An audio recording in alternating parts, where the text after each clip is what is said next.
संपादक हैं। भाई साहब बहुत विशेषताओं के धनी हैं, है ना, हमारे चंडीगढ़ से हैं। इस बात पर तो एक बार जोरदार तालियों से आपका स्वागत है भाई साहब। बाबा के इसी घर से, इसी फुलवाड़ी से, चंडीगढ़ से आप यहाँ से मधुबन के लिए बेहद सेवाओं में निकले हैं। आपने बीटेक और एमटेक यहाँ पर नीडर चंडीगढ़ से की है और एक बहुत बड़े पद से आप कॉलेज के प्रोफेसर, है ना, एसोसिएटेड प्रोफेसर और हेड ऑफ द डिपार्टमेंट के पद को छोड़कर, बाबा के बहुत गुप्त रतन होते हैं, ऐसे बहुत बड़े ओहदे को त्याग कर आप 2014 से ही संस्था में बाबा के बड़े घर में अपनी सेवाएं दे रहे हैं। और जितने भी बहुत सारे प्रोग्राम्स होते हैं ना टीवी पर, दूसरे शोज़ के 34 एपिसोड भाई साहब के द्वारा ही होस्ट किए गए हैं और बहुत अच्छे से आपने उनके द्वारा बहुत सारे लोगों को उनकी समस्याओं का समाधान बताया है। अनेक टीवी शोज़ है ना, टीवी डायरेक्ट के निर्देशक आप रहे हैं। जैसे हम सब रूहानी राहें देखते हैं, कौन कौन देखता है? ऑलमोस्ट सब देखते ही हैं मुझे लगता है ना। काव्य सरिता, जिंदगी बने आसान और खुशियां खेड़े साडे वेड़े, ये पंजाबी एक सीरियल भी आता है अपना, बहुत अच्छा। 2019 में भाई साहब जम्मू से मुंबई तक 15 दिनों तक चलने वाले जो अपने राष्ट्रीय अभियान हैं happy life and the healthy society, है ना, सहित कई अभियानों का, क्योंकि बाबा के बड़े घर से आप जुड़े रहते हैं, ऐसे अभियानों का भी बहुत कुशल संचालन और आयोजन आपने किया है। एक बहुत विशेष बात, 2023 में आपको नई दिल्ली में भारत के संसद भवन में मोटिवेशनल स्पीच देने का भी सौभाग्य हमारे ओंकार भाई जी को प्राप्त है। और 2025 में अपने उत्तर प्रदेश सरकार के 3000 शिक्षकों के लिए भी, है ना, जो टीचर्स हैं, 2 हफ्ते तक वैल्यू एजुकेशन और स्ट्रेस मैनेजमेंट पर भी आपने ट्रेनिंग उनको प्रदान की है। आपने देश के विभिन्न शहरों में 50 से अधिक से 5 से 11 दिनों तक चलने वाले खुशियां आपके द्वार मोटिवेशनल शिविर के माध्यम से खुशनुमा जीवन जीने की भी कला हजारों लोगों को सिखाई है ना, क्योंकि आजकल सबसे ज़्यादा लोग क्या ढूंढते हैं? हैप्पीनेस ढूंढते हैं। तो इस तरह से भाई साहब बहुत सारे प्रोग्राम्स अपने यहाँ भारत के, और जब भी आप चंडीगढ़ आते हैं तो भाई साहब से बहुत विशेष अपॉइंटमेंट लेना पड़ता है ना। तो जितने भी अपनी ब्रांचेज हैं, दीदी कह रहे थे बल्कि कि सुबह का क्लास आपने कराना है, उससे पहले भाई साहब का क्लास बुक हो गया। तो हम भाई साहब से बहुत साकार में हमारे बड़े दीदी भ्राता जी के अंग संग रहकर बहुत सारी सेवाओं को आपने ऊंचाइयां दी हैं, ऐसी महान विशेष अनुभूति से। और इनकी एक बहुत विशेषता जो हमने देखी है अपने जीवन में भी, हमेशा खुशनुमा रहते हैं। इसलिए बाबा के घर में एक बहुत अच्छा विषय भी आपके लिए प्रसिद्ध है, खुशियाँ, है ना, हैप्पीनेस। तो अपने जीवन के द्वारा आपको खुशियाँ कैसे हम लेकर आएँ, कैसे ज्ञान को भी अच्छा यूज़ करें, वो सब आप हमारे साथ शेयर करेंगे।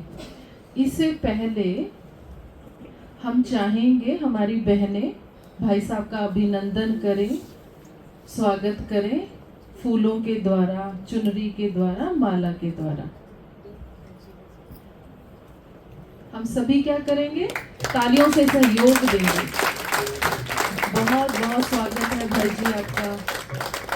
अच्छे से फिर पता लगेगा आपकी तालियों की गड़गड़ाहट से कि आपको कितनी खुशी है भाई साहब के यहाँ आने से।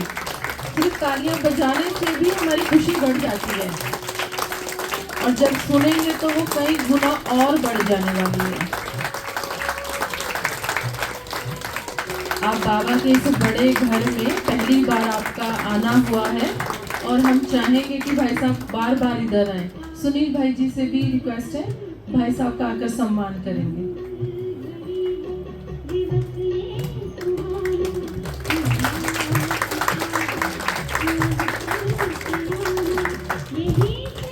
तो अभी हम सुनेंगे अपने ओंकार भाई जी से।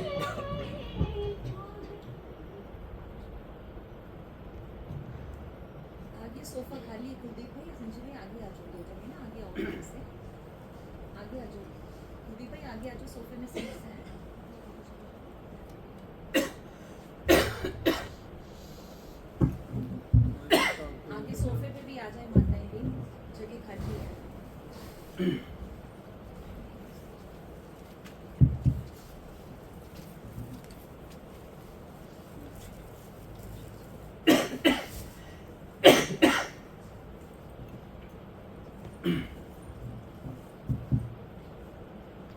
शांति। शांति। Good evening, good evening. Happy evening. Happy evening. Good day. कहते हैं एक सुबह थी जब हंसकर उठते थे, एक सुबह थी जब हंसकर उठते थे हम, अब बिना मुस्कुराए ही शाम हो जाती है। आज का व्यक्ति इतना भागम भाग में लगा हुआ है, इतना फास्ट लाइफस्टाइल हो गया है कि उसके पास मुस्कुराने का भी टाइम नहीं है, उसके पास अपने लिए सोचने का भी टाइम नहीं है, कहीं फुर्सत है ही नहीं। तो हम खुश कैसे रहें, क्योंकि our main objective is to be happy. हम इस दुनिया में आए हैं, इसलिए आए हैं ताकि हम यहाँ खुश रह सकें और खुशियाँ बांट सकें। ये हमारी लाइफ का सबसे बड़ा गोल है। जो एग्री करते हैं वो हाथ खड़ा करो। हम जो कुछ जीवन में कर रहे हैं, किसके लिए कर रहे हैं? कोई जॉब कर रहा है, कोई बिजनेस कर रहा है, कोई स्टडी कर रहा है, कोई घर को संभाल रहा है। सारी चीज़ें किसके लिए हो रही हैं आखिर? हैप्पीनेस के लिए ही है। लेकिन हैप्पीनेस के लिए हम रॉन्ग मेथड अपना लेते हैं। गोल तो है पर तरीका गलत अपना लेते हैं, इसलिए उलझ जाते हैं और लाइफ से खुशियाँ गायब हो जाती हैं। खुशी में मुस्कुराने की अदा हर किसी को फिदा कर देती है और ज़िंदगी के गमगीन लम्हों को हमसे जुदा कर देती है। मुरझाए हुए फूलों को लबों से लगाता नहीं कोई और मायूस चेहरों के नज़दीक आता नहीं कोई। हर व्यक्ति क्या देखना चाहता है? स्माइल। आप अपना चेहरा देख लो। जिस वक्त आप गुस्से में होते हैं, जिस वक्त आप डिस्टर्ब होते हैं, उदास होते हैं, तो मिरर में अपना चेहरा देखेंगे। आपकी लड़ाई हो रही है और कोई कैमरा लेके आपका फ़ोटो लेने लगे, आप कहेंगे भैया यही मौका है क्या? कभी खुश होता हूँ उस वक्त लिया करो। आप लेने नहीं देंगे क्योंकि वो अच्छा नहीं आएगा। अगर आपके पास कितनी भी खूबसूरती हो, कितने भी आप सुंदर हैं, लेकिन चेहरे पे स्माइल नहीं तो उसका कोई फायदा नहीं। आपके पास कितनी बड़ी बड़ी डिग्रियां हो पर वो डिग्रियां होते हुए भी खुशी नहीं तो उसका भी कोई बेनिफिट नहीं। आपने दुनिया भर का पैसा कमा भी लिया लेकिन आप हर्षित ही नहीं है, आप हैप्पी नहीं रह सकते, तो उसका भी कोई यूज नहीं है। इसलिए हर इंसान को अपने से पूछना चाहिए कि खुशी के बेशकीमती वरदान से अगर मैं वंचित हूँ तो कौन जिम्मेवार है? कौन मेरी खुशी छीन लेता है? क्या मैं खुद खुशी अपनी छीनता हूँ या कोई दूसरा व्यक्ति जिम्मेवार है? सबसे बड़ी गलती तो हम ये करते हैं कि जितनी चीज़ें हमारे साथ गलत होती हैं हम उसका ठिकरा किस पे फोड़ते हैं?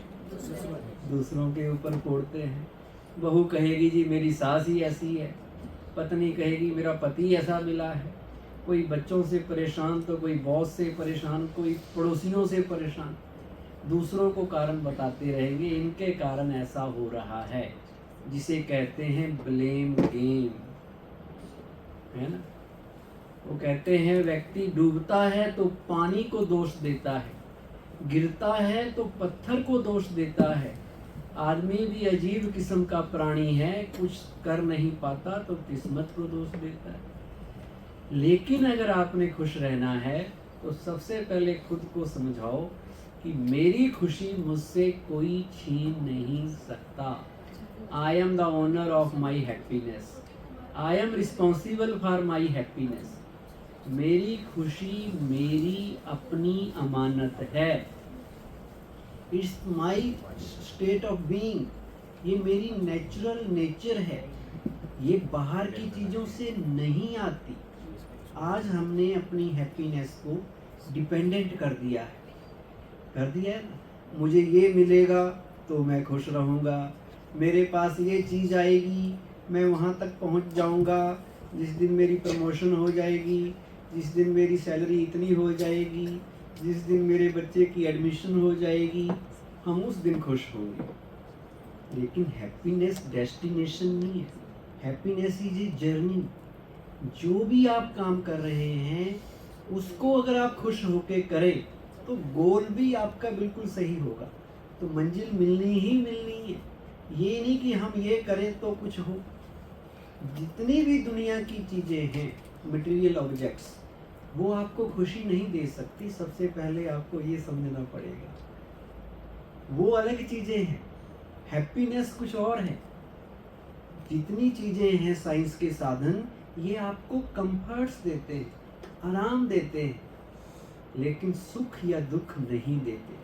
आज मैं और चीज़ें आपको बताऊं। सबसे पहले थोड़ी 5 ऐसे प्रिंसिपल्स आपको बता देता हूं जो आपकी हैप्पीनेस को बढ़ाने में काम आएंगे, and which are tested in the laboratory of life and which correlate man and the world, mind and the matter. Mind को मैटर से कोरिलेट करते हैं। मैटर मतलब दुनिया की जितने भी ऑब्जेक्ट्स हैं, प्रकृति की चीज़ें हैं, साधन हैं, गैजेट्स हैं, वो सब मैटर में आ गए। वस्तुएं, चीज़ें, तत्व जिसे कह सकते हैं आप। और मन, जिसमें खुशी का अनुभव करना है। खुशी किसको चाहिए? दिल को चाहिए या मन को चाहिए? मन को चाहिए। मन खुश तो आप खुश है। अच्छा, एक ऐसी खुशी है जो परमानेंट वाली है, एक होती है टेम्परेरी खुशी। आपने आइसक्रीम खाई, चॉकलेट खाई, गुलाब जामुन खाया, थोड़ी देर के लिए बड़ा एंजॉय किया, जैसे गुलाब जामुन ख़त्म आपकी खुशी भी ख़त्म। आप फिर और खाने की कोशिश करेंगे। अब कितना खा सकते हैं? कितना खा सकते हैं? लिमिट है ना, ज़्यादा खाएंगे तो परेशान हो जाएंगे, बीमारी लग जाएगी। अच्छा, इसके लिए आपको लोग खुश रहने के लिए क्या क्या तरीके अपनाते हैं? बढ़िया बढ़िया मोबाइल लेंगे, लंबी लंबी गाड़ियाँ लेंगे, अच्छी अच्छी ड्रेस पाएंगे, सब कुछ करेंगे, ज्वेलरी लेके आएंगे ताकि खुशी मिले, लेकिन खुशी फिर नहीं मिलती। और एक ऐसी खुशी है जो अनलिमिटेड है, जो सॉलिड खुशी है, परमानेंट खुशी है, जो गायब नहीं होती साधनों के जाने से, चीज़ें मिले या ना मिले, जो किसी भी चीज़ पे डिपेंडेंट नहीं है। वो वाली खुशी आज हमने समझना है। तो उसको समझने के लिए पहला रूल है कि nothing in this world exist for itself. दुनिया में जितनी भी चीज़ें हैं वो अपने लिए नहीं बनी। Matter is not meant to be used by itself, ये दूसरों के लिए बना है।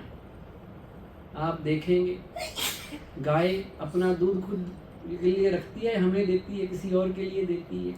नदियाँ क्या अपना पानी खुद ही पी जाती हैं या दूसरों को देती हैं? दूसरों के लिए बनी है ना। पेड़ क्या अपनी छाया या फल अपने लिए रखता है या दूसरों को देता है? दूसरों को देता है। जिस माइक को मैं यूज कर रहा हूँ, जिस कुर्सी सोफे पे आप बैठे हैं, क्या वो खुद के लिए बना है या दूसरों के लिए बना है? दूसरों के लिए बना है। हर चीज़ दूसरों के लिए बनी है। सूरज अपने लिए है या हमें रोशनी देने के लिए है? गाय हमें दूध देती है, सूरज रोशनी दे रहा है। जितनी भी इस दुनिया में चीज़ें हैं जिनको हम मटेरियल ऑब्जेक्ट्स कहते हैं, वो दूसरों के लिए बनी हैं। इससे हमें मैसेज ये मिलता है, क्या मैसेज मिलता है?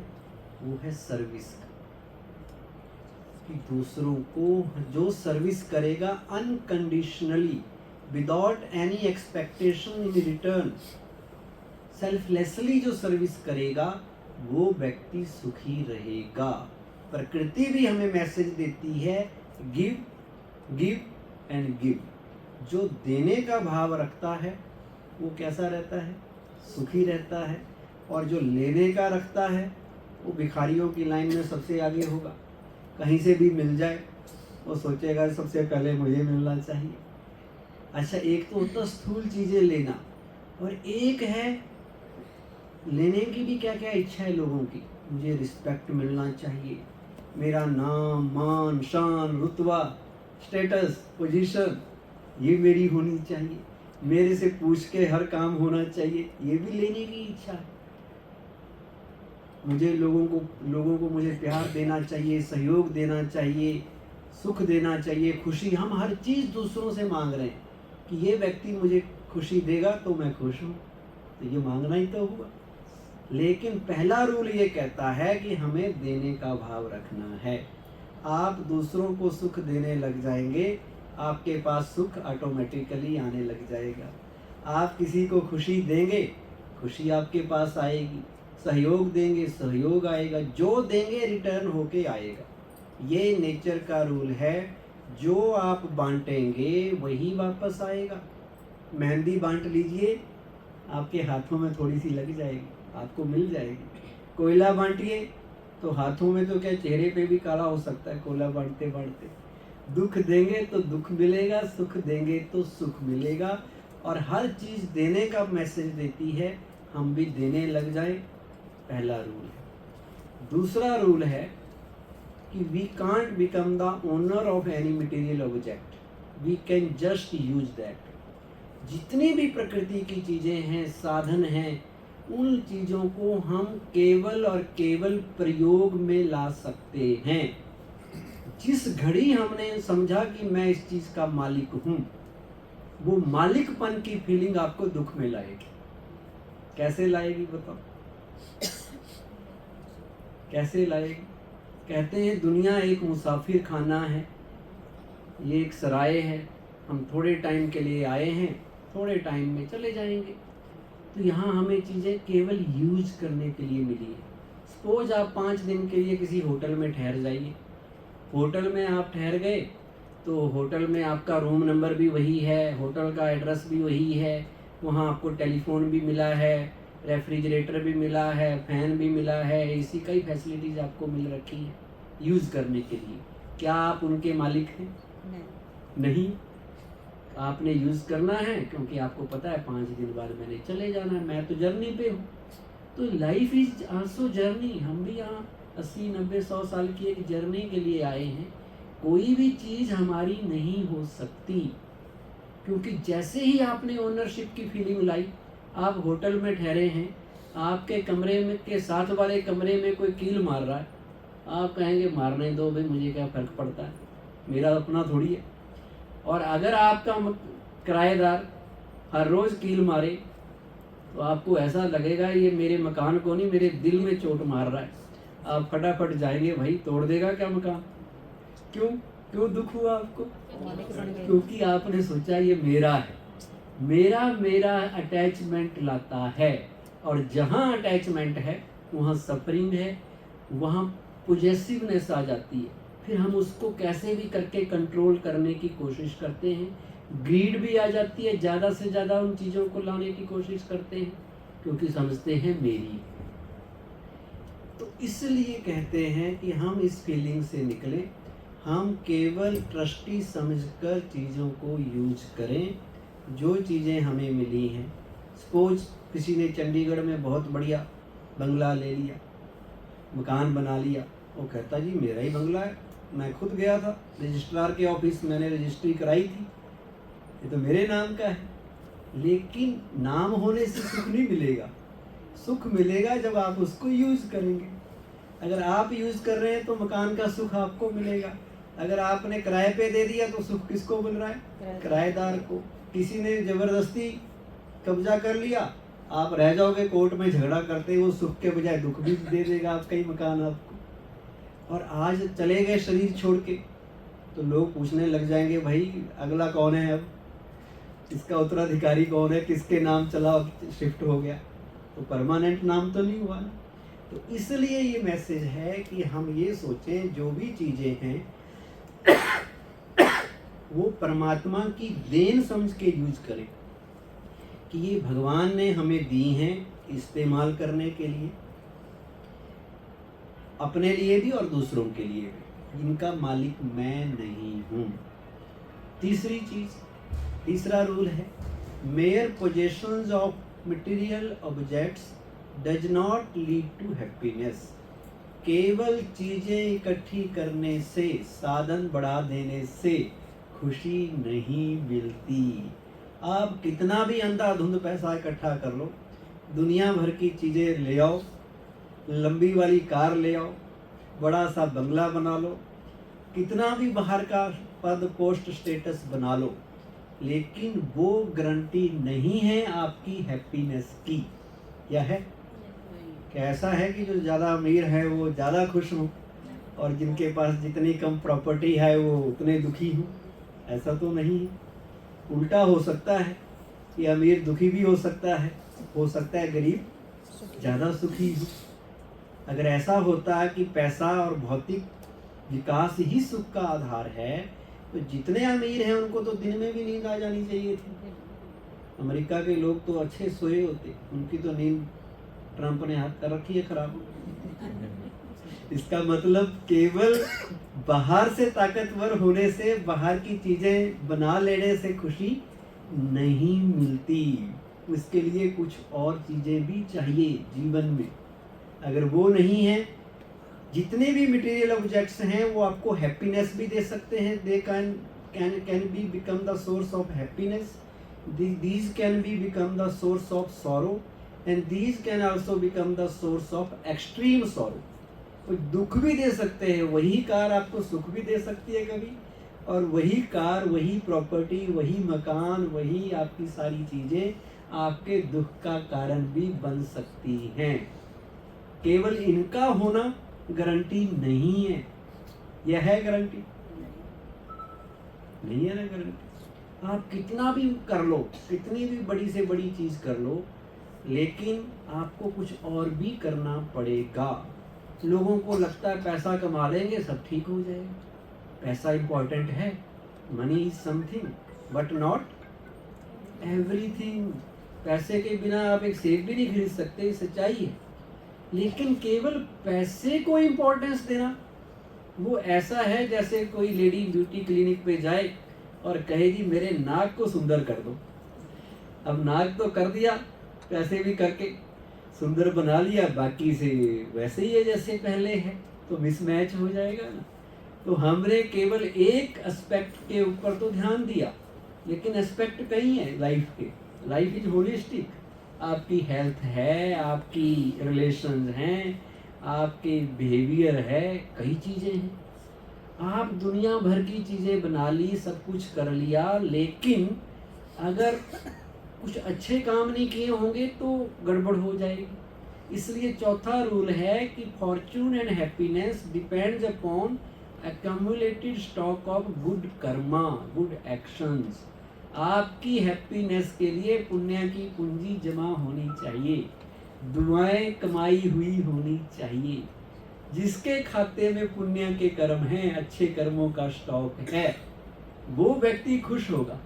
और जिसके खाते में बैड कर्मों का स्टॉक है, पाप का बोझ ज़्यादा हो रखा है, वो बाहर से कितना भी शो ऑफ कर ले, बाहर से लगेगा कि ये बहुत बड़ा इंडस्ट्रियलिस्ट है, बहुत बड़ा पॉलिटिशियन है, सारी दुनिया इसके नीचे है, लेकिन वो व्यक्ति सुखी होगा या नहीं होगा?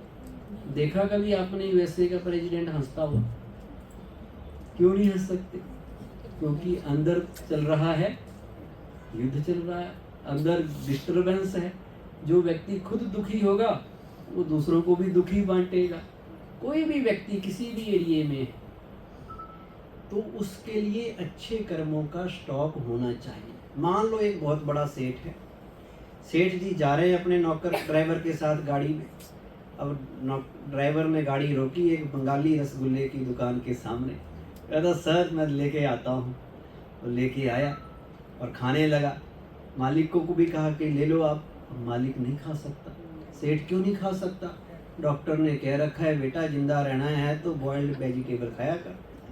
अब उसके पास इतने पैसे हैं कि वो कई दुकानें खरीद ले, लेकिन दुकानें तो खरीद सकता है पर हेल्थ नहीं खरीदी जा सकती। इसलिए अब उसको और प्रॉब्लम में आ रहा है कि उसका नौकर, उसके पास कुछ भी नहीं है, गरीबी उससे तो कम ही है, फिर भी वो रसगुल्ला का एंजॉय कर रहा है और वो सब कुछ होते हुए भी नहीं एंजॉय कर पा रहा। क्यों नहीं एंजॉय कर पा रहा? क्योंकि पुण्य कर्म की पूंजी नहीं है, होते हुए भी नहीं एंजॉय कर पा रहा है। अच्छा एक मान लो फैक्ट्री का मालिक है या फैक्ट्री में बहुत बड़ा मैनेजर है, देर रात तक काम कर रहा है। अब उसने सोचा कि मैं आज साथ में उसकी कोठी है, गाड़ी के बजाय आज पैदल ही जाता हूँ।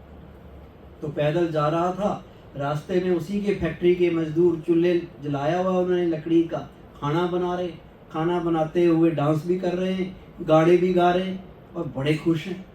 अब वो फैक्ट्री का मालिक सोचने लगा, इन लोगों को कल का भरोसा नहीं कि कल खाना मिलेगा या नहीं मिलेगा, लेकिन ये खुश हैं। मेरे पास सब कुछ है, इतना बिजी हूँ, इतने काम करता हूँ, फिर भी ना मैं इनकी तरह गा सकता हूँ, ना इनकी तरह डांस कर सकता हूँ। तो भाग्यशाली कौन ज़्यादा खुशनसीब? चाहे वो बाहर से दिख रहे हैं बिल्कुल छोटे, लेकिन जो खुश है वही तो खुशनसीब है। तो इसका मतलब है कि खुशी उन्हीं को मिलती है जिनके खाते में अच्छे कर्मों की पूंजी होती है। तो किस पे ध्यान देना चाहिए? सारा ध्यान किस पे देना है?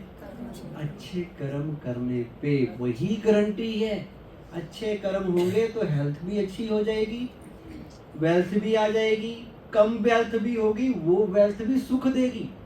और अच्छे कर्मों का स्टॉक नहीं है तो वेल्थ होते हुए भी केवल वो बैंक में पड़े हुए कागज हैं, केवल एक इल्यूजन है कि मेरे पास इतना है, यूज आप कर नहीं पा रहे, सुख उसका कुछ मिल नहीं रहा।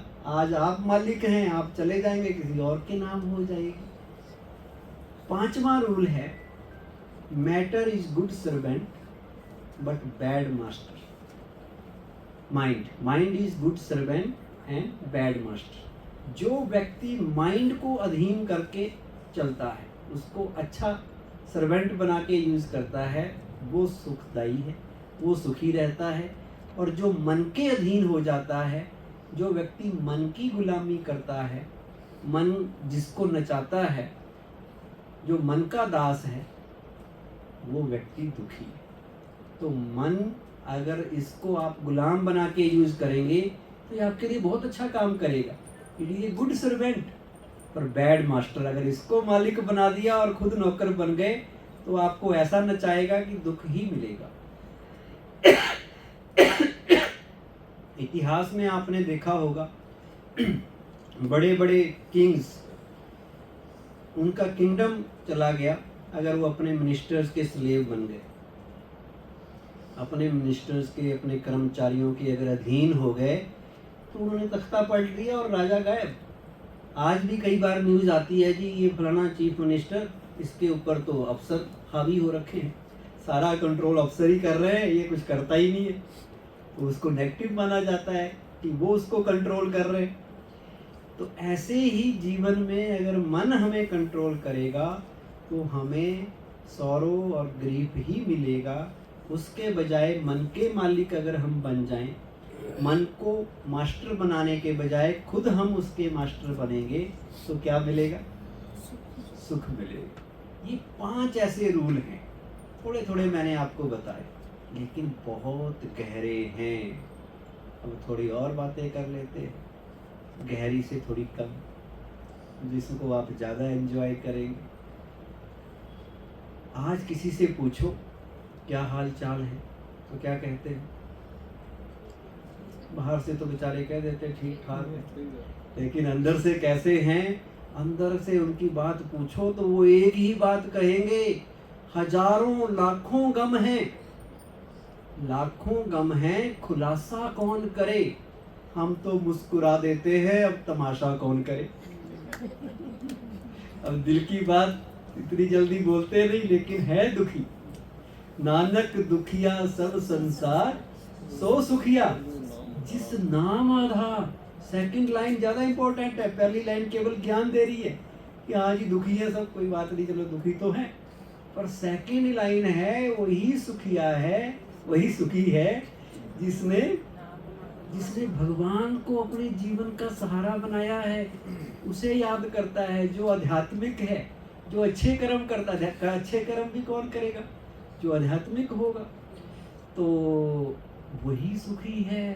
बाकी सारे के सारे कितने बड़े बन जाओ, ज़्यादा से ज़्यादा अमेरिका का राष्ट्रपति बन जाओगे, उससे बड़े क्या बनोगे? ज़्यादा से ज़्यादा दुनिया का रिचेस्ट मैन कौन था वो?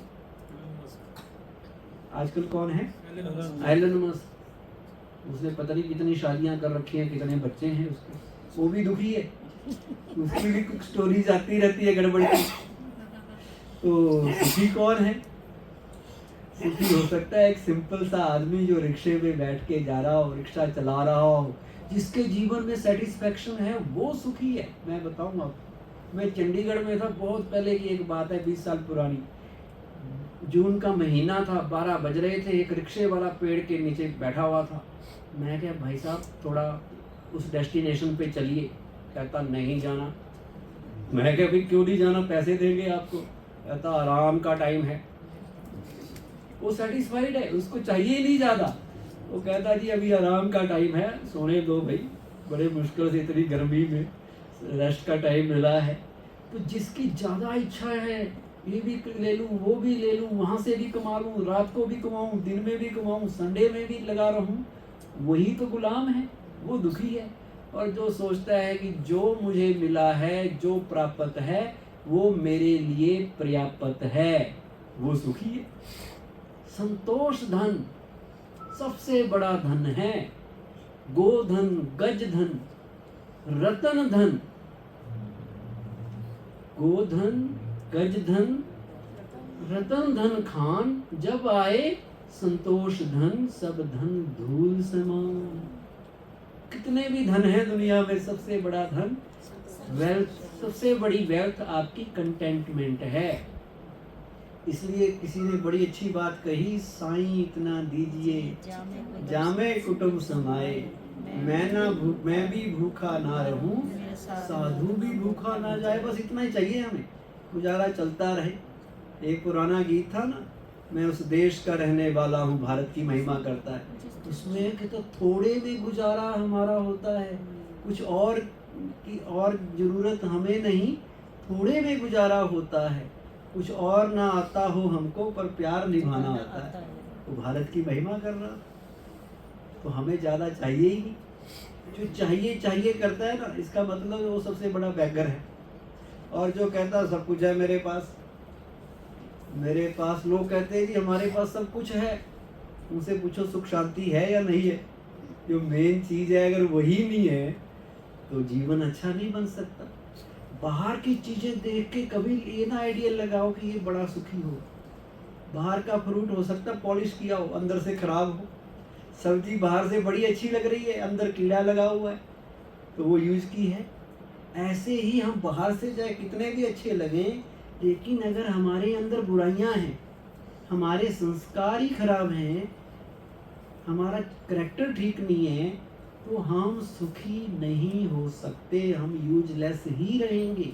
हमारी ही बुराइयां जो हमारे अंदर हैं, अवगुण हैं, वही हमें परेशान कर रही हैं, वही हमें दुखी कर रही हैं। और जिस वक्त उनको छोड़ दिया, उनसे दूर हो गए, अच्छी चीज़ें अपने जीवन में वैल्यूज़ को ले आए, तो आप सुखी हैं। सिंपल सा रूल है, जब तक अंदर बुराइयां रहेंगी, एक भी बुराई, मेन 5 बुराइयां हैं, काम, क्रोध, लोभ, मोह, अहंकार। बाकी इनके बच्चे हैं सारे, ईर्ष्या, द्वेष, नफरत, घृणा, बदले की भावना, कला, कलेश, सारे इनके आगे बच्चे। इनको जिसने छोड़ दिया, तभी तो भागवत गीता में कहा यही नरक के द्वार हैं। नरक मतलब जीवन को दुखदाई यही बुराइयां बनाती हैं। और जिसने सोच लिया कि ये बुराइयां मैंने छोड़नी है, वो व्यक्ति सुखी। कहते जय जय राम, जय जय हरि, कुछ भी हो जाए डोंट वरी। कुछ भी हो जाए, फिर वो सोचेगा मुझे डरने की जरूरत ही नहीं है, कुछ भी क्या हो जाएगा, ज़्यादा से ज़्यादा क्या हो जाएगा, नुकसान मार ही देगा कोई। आत्मा को तो मार भी नहीं सकता कोई, ये मार सकता है? नहीं मार सकता ना। इसलिए तुलसीदास ने भी एक बड़ी अच्छी बात कही, तुलसी भरोसे राम के, निर्भय होके सोई, अनहोनी होनी नहीं, होनी हो सो होए। कुछ भी अनहोनी नहीं होती, और जो होगा फिर देखा जाएगा। उस हमारे अंदर इतनी शक्ति है कि जीवन में कोई समस्या आ जाए, कोई परिस्थिति आ जाए, कितनी भी बड़ी बात आ जाए, हम उसको फेस कर सकते हैं। हमारे पास समस्याओं के समाधान हैं, हम पावरफुल हैं, तो डरने की जरूरत ही नहीं है। आधे डर तो काल्पनिक होते, जो भय चिंता रहती है ना लोगों को, कल क्या होगा, इनसिक्योरिटी, पता नहीं ये ना हो जाए, मेरी प्रॉपर्टी ना चली जाए, कल को मेरे रिश्तेदार नहीं मुझे छोड़ दें, कहीं मेरे पास जॉब रहे या ना रहे, डरते रहते हैं। लेकिन डर क्या होता है? काल्पनिक, fear, FEAR, false evidences appearing real, है झूठ, हमें लग रहा है सच्ची है, इसे कहते हैं इल्यूजन। जैसे आप किसी अंधेरे कमरे में गए, किसी से टकराए, कोई चीज़ थी ऊपर से, आपको लगा भाई सांप से टकरा गया, जैसे लाइट ऑन की पता चला वो रस्सी थी, रस्सी को सांप समझ लिया, इसे कहते हैं कल्पना। तो ज़्यादातर डर हुआ कुछ नहीं है, ना जॉब गई है, ना प्रॉपर्टी गई, ना कोई और प्रॉब्लम आई, लेकिन हम सोच सोच के डरे जा रहे हैं। कल क्या होगा, कहीं मैं बीमार हो गया तो सोचते रहेंगे, कहीं मेरे बच्चों ने मेरी सेवा नहीं की, छोड़ दिया मुझे तो, कहीं मेरी प्रॉपर्टी चली गई तो, सोच सोच के परेशान हो रहे हैं। इसलिए किसने कहा मत सोच इतना इस जीवन के बारे में। जिसने जीवन दिया है उसने भी तो कुछ सोचा होगा तेरे बारे में। जिसने हमें यहाँ भेजा है, दुनिया में आए हैं, तो कुछ तो हमें भी, हमारे लिए भी कोई प्लानिंग हुई होगी कि तुम धरती पे रहोगे, कैसे रहोगे, क्या करोगे, कुछ तो हमारे लिए भी कुछ बना होगा ना।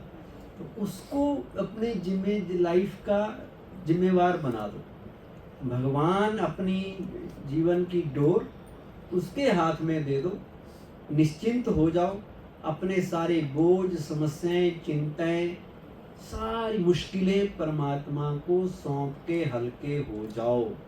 अपने पास नहीं रखो, उसे दे दो। जो अपनी चिंता खुद करता है उसके लिए भगवान निश्चिंत हो जाता है, करने दो उसको। और जो अपनी चिंताएं भगवान को दे देता है उसके लिए भगवान चिंता करता है और वो खुद निश्चिंत रहता है। कौन सा जीवन अच्छा है? अगर भगवान से दिल की प्रीत करेंगे, आपके लिए सोचने का काम भी वो करेगा। आपने क्या करना है, क्या नहीं करना है, सारी की सारी प्लानिंग उसकी होगी, आपने एग्जीक्यूट करना है, जैसे महाभारत में कृष्ण और अर्जुन का दिखाया था। अर्जुन को कौन गाइड कर रहा था? गाइडेंस ज़्यादा इम्पोर्टेंट होती है।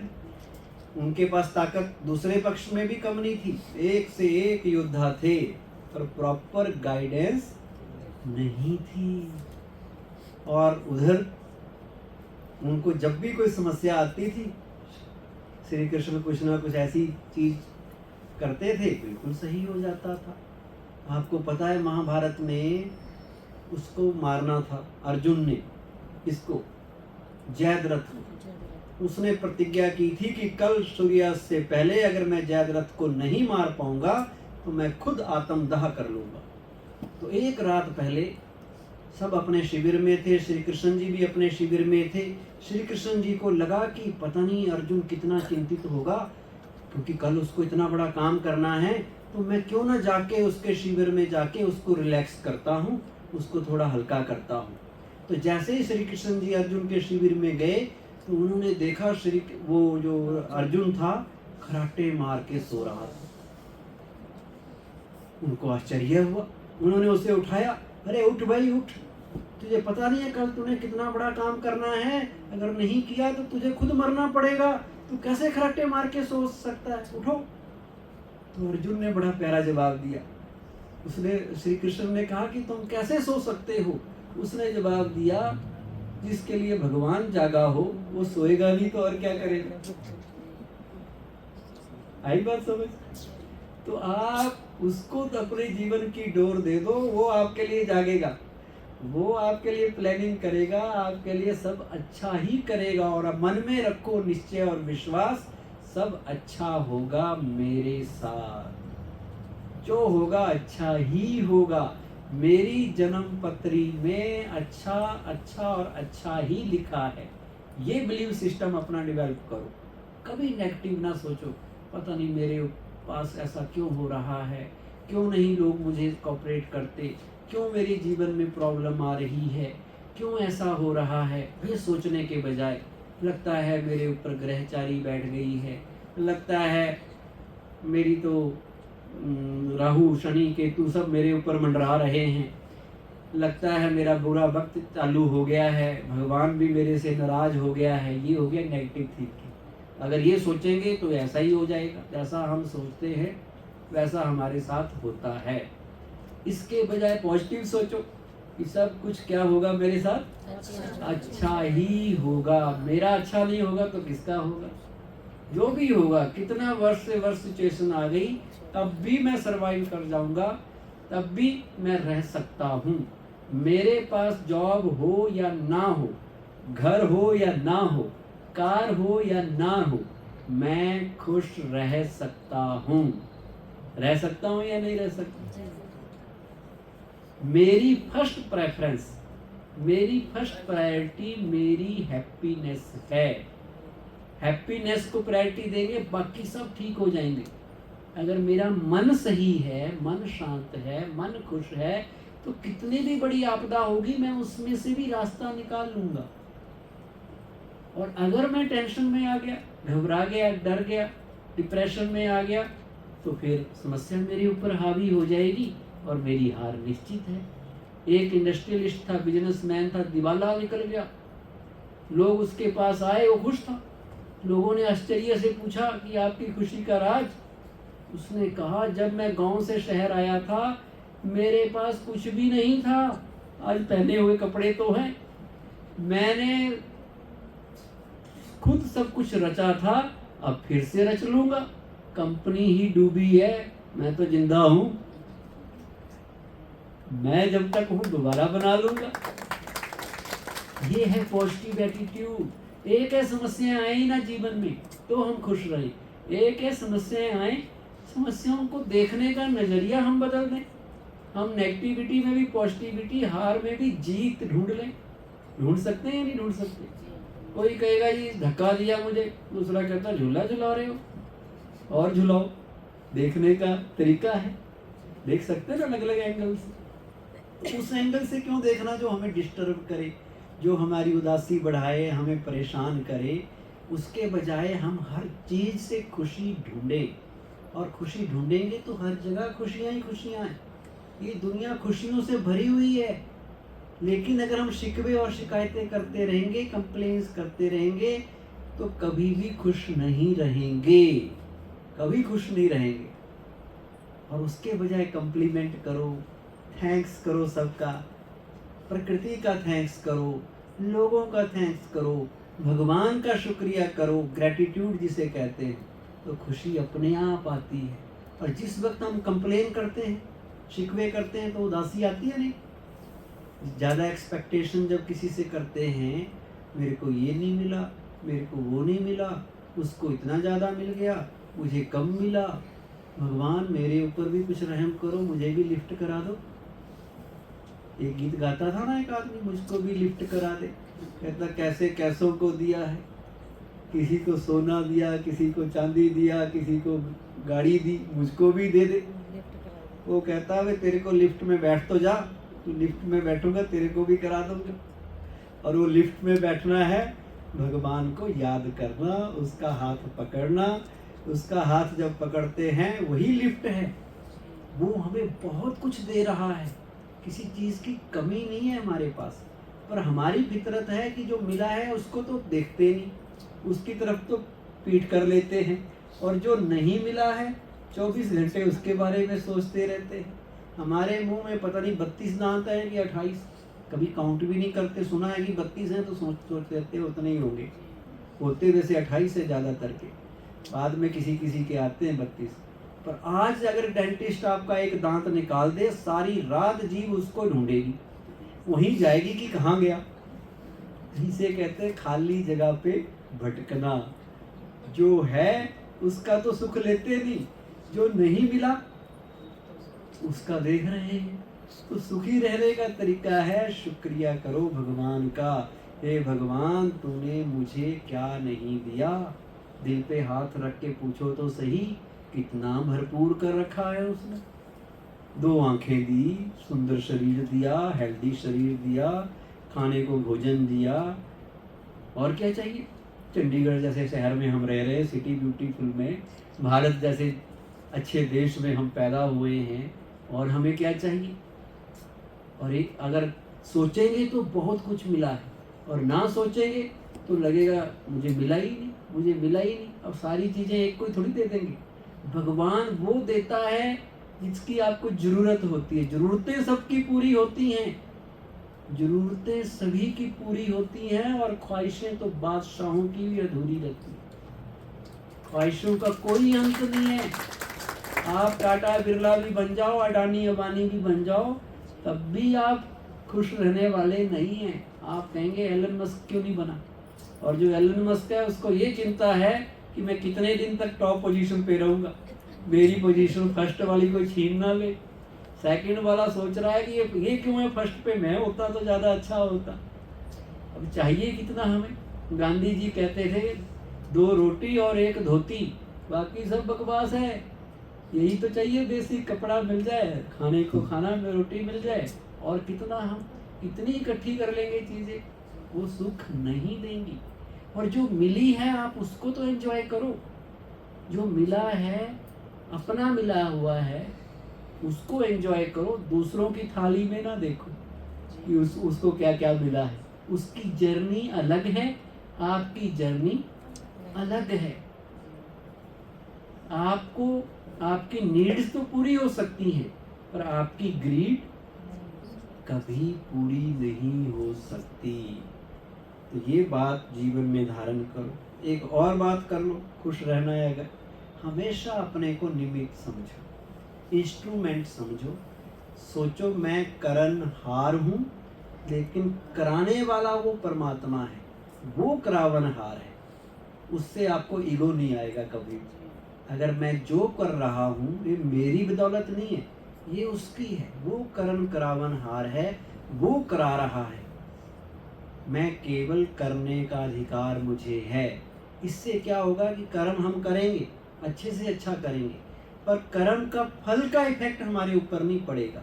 फल चाहे पॉजिटिव मिले या नेगेटिव मिले, उससे मेरे मन की स्थिति डगमग नहीं होगी। इसी को कहा है कर्मणे बाधिकारस्ते मां फलेषु कदाचन, कि हे अर्जुन तू कर्म कर, फल के चक्कर में मत पड़। तेरा अधिकार कर्म करने पे है, और कर्म अच्छे होंगे तो कभी ना कभी तो फल मिलेगा। आज नहीं तो अच्छे काम का अच्छा फल, बुरे काम का बुरा फल आज नहीं तो निश्चित कल कभी ना कभी तो मिलेगा। जैसे बैंक में एक कैशियर होता है, वो सारे पैसे काउंट करता रहता है, और उसे पता होता है मैं इनका मालिक नहीं हूँ, मेरा काम केवल काउंटिंग करना है, इसलिए वो उसके इफेक्ट से दूर रहता है। हॉस्पिटल में नर्स होती है, डॉक्टर होता है, कितने पेशेंट्स को देखते हैं। कभी देखा कोई डॉक्टर ऑपरेशन करने के बाद कोई पेशेंट बच जाए कि लड्डू बांट रहा है कि बच गया, और कोई पेशेंट चला जाए तो रोने लग जाए। वो दोनों पोजीशन पे न्यूट्रल रहता है। क्यों? क्योंकि वो सोचता है मैं एक ट्रस्टी हूँ, इंस्ट्रूमेंट हूँ, मैंने अपना काम करना है, बिना इस इच्छा के कि क्या रिजल्ट निकलेगा, जो भी निकले। उसी तरह हम भी जीवन जिएं, अपनी जिम्मेवारियां निभाएं, सब कर्म करें, लेकिन अपने को ट्रस्टी समझें, इंस्ट्रूमेंट समझें। कराने वाला वो है, मैं केवल निमित्त हूँ। मेरा काम है कर्म करना, फल की इच्छा नहीं रखनी। फल जैसा भी आए, कैसा भी आए, मैं उसको हैंडल कर सकता हूँ। इस बात का एक ध्यान रखो। और क्या करेंगे खुश रहने के लिए? अब आप बताओ, आप कौन से टिप्स यूज करते हो? उदास चेहरा ना बने हमारा, हम सदा खुश रहे, मुस्कुराते रहें, स्माइलिंग पर्सनैलिटी। बाबा यहाँ कहता है आप अपने को क्या बनाओ, रूहे गुलाब बनाओ। गुलाब की तरह आपका चेहरा खिला हुआ होना चाहिए, और हमेशा खिला होना चाहिए। ये नहीं कि कभी हम व्यर्थ संकल्पों वाला चेहरा है, कभी बड़ी मेहनत वाला चेहरा है, कभी उदासी वाला चेहरा है, कभी टेंशन वाला चेहरा है। हमेशा एक जैसा खुशनुमा चेहरा जिसे हम देखना पसंद करें। आज हमारा अभी कोई फ़ोटो ले तो फ़ोटो थोड़ा अच्छा आना चाहिए। 5 सेकंड की मुस्कान आपका फ़ोटो अच्छा कर सकती है, तो जीवन भर की सदा की मुस्कान आपके जीवन को अच्छा क्यों नहीं कर सकती? आपके पास मोबाइल हो या ना हो, ऐसे आजकल तो सबके पास आ गए, पर चेहरे पे स्माइल जरूर होनी चाहिए, वो भी असली वाली, नकली वाली नहीं, स्वार्थ वाली नहीं कि किससे काम है तो थोड़ा मुस्कुरा लिए। होटल में रिसेप्शनिस्ट बैठी है, कोई आ रहा है कस्टमर, अब घर में उसका तलाक का चक्कर चला है, पति से लड़के आई है, लेकिन अब जॉब के कारण मजबूरी में उसको स्माइलिंग रहना पड़ेगा, अंदर उसके क्या है कुछ पता नहीं। लेकिन हमें ऐसी कला सीखनी है कि हम अंदर भी मुस्कुराएं और बाहर से भी मुस्कुराएं, और हैप्पीनेस भी पॉजिटिव वाली होनी चाहिए। आजकल तो हैप्पीनेस भी नेगेटिव हो गई है लोगों की। नेगेटिव मतलब दूसरों के दुख को देख के हम सुखी हो रहे हैं। वो व्यक्ति सबसे ज्यादा सुखी है, किसी ने कहा, वो व्यक्ति सबसे ज्यादा सुखी है जिसका पड़ोसी दुखी है। पड़ोसी दुखी हो जाए तो हम अच्छा फील कर रहे हैं, रिश्तेदार हमसे डाउन है तो हमें अच्छा फील हो रहा है, इसे कहते हैं नेगेटिव हैप्पीनेस। ये 2 आदमी अपने घर में खाना खा रहे थे, परिवार सही 4-5 लोग, अचानक किसी ने सूचना दी कि पड़ोस वाले अंकल ने एक बड़ी वाली कार ले ली है। अब सारे लोग घर में यही चर्चा कर रहे हैं कि उसने वो कार कहाँ से लाया, उसके पास तो इतने पैसे थे नहीं, ये 1 करोड़ की कार कहाँ से आई उसके पास। सारा डिनर का मजा ही खराब हो गया, क्योंकि अंदर से जेलसी हो रही है। कार उसने खरीदी, हार्ट अटैक इनको हो रहा है, परेशान ये हो रहे कि भाई आई कहाँ से। अब 5 दिन बाद खबर मिली कि उनके घर ना इनकम टैक्स वाले आए। अब उनके दिल को ठंडक मिलेगी, हाँ अब पता चला कार कहाँ से लाए थे। दूसरे को परेशान देख के आज का इंसान खुश हो रहा है, तो इसे कहते हैं नकली वाली खुशी। अब अध्यात्म हमें कहता है, राजयोग हमें सिखाता है, हमने असली वाली खुशी लानी, सदा मुस्कुराएं हमेशा। जैसे एक बच्चा कितना अच्छा लगता है, छोटा बच्चा बैठा है, कौन सी क्लास में पढ़ते हो? 2nd में, तो बड़ा मुस्कुरा रहा है, स्माइलिंग पर्सनैलिटी। बच्चे क्यों अच्छे लगते हैं सबको? बच्चे ना आपके दुश्मन के भी होंगे तब भी आपको देख के उनको अच्छा लगेगा। क्यों? क्योंकि वो इनोसेंट हैं, उनका दिल साफ है और वो मुस्कुराते हैं। तो हम भी वैसे बने, अंदर से प्योर, किसी के लिए कोई नेगेटिव फीलिंग होनी नहीं चाहिए। सब हमारे अपने हैं, no one is our enemy in this world. सब हमारे अपने हैं, हमारे मित्र हैं, हमारे दोस्त हैं, सब अच्छे हैं और उस परमात्मा की संतान है। इसलिए फिर आप ऐसा सोचेंगे ना तो किसी को भी देख के आपको खुशी मिलेगी। नहीं तो जिन्होंने आपको तंग किया हो, आपके लिए उल्टा सीधा बोला हो, कोई भी नुकसान किया हो, जैसे ही उनको देखेंगे उनकी बात आएगी, आप परेशान हो जाएंगे। अब उनके लिए भी पॉजिटिव फीलिंग रखनी है, ये भी भगवान के बच्चे हैं, इनका भी भला हो। सर्वे भवन्तु सुखिना सर्वे सन्तु निरामया। सब सुखी, सब भगवान के हैं, मेरे अपने हैं, अपने भाई बहन हैं, अपने देश के हैं, अपने शहर के हैं, अपने ही रिश्तेदार हैं। उनकी खुशी को देख के हमें खुश होना है, परेशान नहीं होना दूसरे की खुशी देख के कि ये आगे निकल गया हम रह गए। नहीं, कोई भी आगे निकला, एटलीस्ट कोई तो प्रोग्रेस हुई। पहले लोग सोचते थे हमारे गांव से एक भी डॉक्टर बन गया, सारे लोग खुश होते थे, भाई हमारे गांव का एक डॉक्टर है, एक इंजीनियर बन गया है, खुश होते थे। और आजकल कैसा है? आजकल अपने भाई का बच्चा भी आगे निकल जाए, लोग परेशान हो जाते हैं, यार ये निकल गया, मेरे वाले रह गए। यहाँ तक तो है ही, पति पत्नी में भी कंपटीशन हो गया है। पत्नी आगे निकल जाए तो पति से टॉलरेट नहीं हो रहा। आती है ना कई बार ऐसी न्यूज। क्यों? ये कंपटीशन, ये जेलसी, यही तो दुख के कारण है। और जेलसी दूर करने का तरीका यही है, सबको अपना समझो, सबकी खुशी में खुशी समझो। जो दूसरे की कामयाबी को देख के जेलस फील करता है, कामयाबी की देवी उसके पास कभी नहीं आती।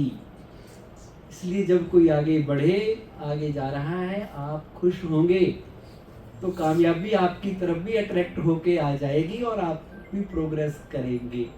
सिंपल टिप्स हैं, सिंपल लाइफ के सिद्धांत हैं। उनको अपना लीजिए, जीवन कितना अच्छा हो गया। जब हम जानते हैं कि कोई चीज़ हमारे साथ जानी ही नहीं है, जाना जाएगा क्या हमारे साथ? हमारे अच्छे कर्म और संस्कार। अच्छे कर्म अगर इकट्ठे किए होंगे, संस्कार प्योरीफाई किया होगा, आप जहाँ भी रहेंगे इस जन्म में भी और अगले जन्म में भी आप हैप्पी ही रहेंगे। आपका नाम चाहे हैप्पी सिंह हो या ना हो, पर आप रहेंगे हैप्पी। आपका नाम खुशी रखा जाए या मुस्कान रखा जाए या हर्षित रखा जाए या खुशप्रीत रखा जाए, लेकिन नाम ना भी हो तो भी आप खुश रहेंगे। तो जीवन के ये छोटे छोटे सिद्धांत जो हमें हर मोड़ पे काम आते हैं, हर एक की अच्छाई भी देखनी है, ये भी एक बड़ा रूल है। अगर आपका ध्यान दूसरे की नेगेटिविटी पे जाएगा तो नेगेटिविटी अट्रैक्ट होके आपके पास आएगी, और आप नेगेटिव बनेंगे तो खुशी गायब हो जाएगी। और अगर आपका ध्यान दूसरे की पॉजिटिविटी पे गया तो आप उस पॉजिटिविटी को लॉ ऑफ अट्रैक्शन के अनुसार अपनी ओर खींचेंगे और आपकी पर्सनैलिटी पॉजिटिव बनेगी। पॉजिटिविटी जहाँ है, हैप्पीनेस वहीं है जहाँ माइंड के अंदर पॉजिटिविटी है। माइंड जिसका प्योर है, मन चंगा तो कटौती पे गंगा, जिसने मन को साध लिया, मन को अच्छा कर लिया, वही सुखी है। इसलिए आज से ये पक्का कर लो कि मन में मैंने अच्छे विचार ही लाने हैं। दूसरा व्यक्ति कुछ भी मेरे लिए करे तो उसकी मर्जी, उसका कर्म उसके साथ, वो खराब करे गलत करे उसकी रिस्पॉन्सिबिलिटी उसकी और मेरी नहीं है। लेकिन क्या मैं उस व्यक्ति के लिए अच्छा सोच सकता हूँ जो मेरे लिए खराब है? अच्छी फीलिंग ला सकता हूँ? जो मेरे लिए नेगेटिव है मुझे उसके लिए भी पॉजिटिव रहना है, उसके लिए भी अच्छा सोचना है, तो मेरी खुशी कायम रहेगी। और वो आर्ट है मेडिटेशन। मेडिटेशन का मतलब ये नहीं है कि आप ऐसे बैठ गए चौखड़ी लगा के आंखें बंद करके। मेडिटेशन का मतलब है ना किसी से ईर्ष्या, ना किसी से द्वेष, ना किसी से लड़ाई झगड़ा, ना किसी के लिए बैड फीलिंग। सबको अपना मान के सबके भले के लिए good wishes and pure feelings हर एक के लिए रखनी है, तो जीवन मुस्कुराने लग जाएगा। Thank you very much. ओम शांति। कुछ पूछना हो तो पूछ सकते हैं, कोई क्वेश्चन। कोई आपके बारे में बुरा सोच रहा है उसके लिए तो बड़ा मुश्किल है। सपोज कोई हमारे लिए बुरा सोचे, सोच ही रहा है ना, अभी तो बोला भी नहीं, सोच नहीं रहा, कर भी रहा है, तो मान, फिर बड़ा मुश्किल है। इसके लिए आप कर्म फिलॉसफी का लेक्चर सुनो। कर्म फिलॉसफी कहती है कोई व्यक्ति हमारे लिए गलत इसलिए कर रहा है क्योंकि हम उसके साथ गलत करके आए हैं। वो हमारे लिए बुरा इसलिए सोच रहा है कि कभी ना कभी हमने उसको बुरा किया है, हम उसको पास्ट में कोई ना कोई चोट दे के आए हैं, घायल करके आए हैं। अब वो घायल व्यक्ति दुखी होके हमें दुख दे रहा है। उस वक्त सोचो ये व्यक्ति गलत नहीं कर रहा, मेरी ही गलती है, मेरा ही मेरे पास वापस आ रहा है। अब मैंने इसको कैंसिल करना है, नेगेटिव कर्म को और नहीं बढ़ाना। नेगेटिव कार्मिक अकाउंट जो ऐसा कर रहा है ना मेरे साथ, कोई भी नुकसान मेरा कर रहा है, वो उसके साथ मेरा कार्मिक अकाउंट नेगेटिव है। अब उस नेगेटिव को प्योर करना है, पॉजिटिव करना है। तरीका एक ही है, वो जितना भी नेगेटिव करे मैंने उसके लिए उतना ही पॉजिटिव रहना है। नेगेटिव को नेगेटिव से कैंसिल नहीं किया जा सकता, नेगेटिव को पॉजिटिव से ही कैंसिल किया जा सकता है। उसमें उसका कोई भी कसूर नहीं है, कसूर मेरा है। मैं उसे कभी ना कभी किसी ना किसी जन्म में तंग करके आया था, इसलिए वो भी मुझे तंग कर रहा है, मेरे लिए ऐसा कर रहा है। मुझे अपनी रिस्पॉन्सिबिलिटी लेनी है। अब पास्ट को तो मैं चेंज नहीं कर सकता अपने, लेकिन प्रेजेंट मेरे हाथ में है।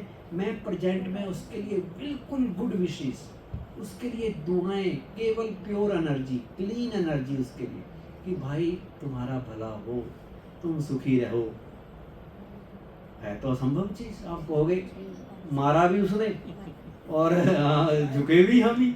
झुकना इसलिए क्योंकि हम गलत करके आए हैं, हमने उसको दुखी किया था, अब वो दुख वापस आ रहा है। जब हमने एनर्जी दुख वाली दी थी तब तो सोचा नहीं था कि वापस भी आएगी, ज्ञान ही नहीं था। अब पता चला कि वो वापस भी आता है। जो देते हैं वही वापस आता है। दुख दिया तो दुख वापस आएगा और ब्याज समेत आएगा। तो फिर अब उसको कैंसिल करने का तरीका है, उसके लिए ब्लेसिंग कि भाई तुम उससे क्या होगा, उसकी वो चोट हील होगी, जो घायल करके आए हैं ना उसको हम। वैसे ऐसा होता नहीं है। नहीं होगा। आप जितना भी अच्छा डंडा ना उठाओ तो होता नहीं। डंडे से आप देख लो, इराक और ईरान और अमेरिका कितने साल हो गए, 75 साल हो गए लड़ी जा रहे हैं, वो मारते हैं। डंडे का इलाज, डंडे से तो खात्मा ही होता है। दुश्मनी बढ़ेगी, विशेष सर्कल चलता रहेगा। एक जन्म आप दुख देंगे, अगले जन्म वो देगा, फिर आप देंगे, उलझे रहोगे सारी उम्र। वही आदमी अगले जन्म में आपके घर में आ जाएगा कहीं आसपास, जो बड़ा प्यारा लगेगा आपको, होगा वो वही जिसको आपने तंग किया था, जिससे आपने बदला लिया था, वही आपका बिजनेस पार्टनर, आपका नेबर कहीं भी आसपास आ जाएगा और आपको ऐसा दुख दे के जाएगा, फिर आप फिर दुख दोगे। उसमें नेगेटिविटी के विशेष सर्कल में फंसे रहेंगे। और ज्ञान कहता है अब नेगेटिव को कैंसिल करना है, उस ये जानते हुए कि मेरी भी गलती हुई है कभी, तो उसको सॉरी बोलो मन ही मन कि भाई मैंने तुम्हें दुख दिया था। नमक कहते हैं घाव पे कभी नमक नहीं डालना चाहिए। नमक डालने का मतलब है वो तंग कर रहा है, मैं भी तंग कर रहा हूँ, मैं भी बदला ले रहा हूँ। और उसका मलहम लगाने का तरीका है, वो बुरा बोले, वो गुस्सा करे, मैं उसको शांत होके उसके लिए अच्छा सोचूं, वो एनर्जी मेरी उस तक जाएगी, उसका भी चिंतन मन बदलेगा, उसकी नेगेटिविटी कैंसिल होगी। यही तो अध्यात्म है, यही योगी की निशानी है। उसकी एनर्जी, उसका ऑरा इतना पॉजिटिव हो जाएगा कि धीरे धीरे उसके विरोधी तंग करने वाले होंगे कोई ना कोई, लेकिन उसके आसपास आके बदल जाएगा। महात्मा बुद्ध ने उंगलीमान को कैसे बदला था? बदले से तो नहीं बदला था ना, उसने अपने ऑरे से, अपनी पर्सनैलिटी से उसके लिए अच्छा सोच के बदल दिया, नेगेटिव को पॉजिटिव में बदल दिया। अब भी कर सकते। ओम शांति। थोड़ा मुश्किल है, लेकिन मुश्किल काम ही तो बहादुर लोग करते हैं, आसान काम तो कोई भी कर ले। भाई साहब का बहुत बहुत दिल से शुक्रिया है। हम सब एक बार करतल ध्वनि से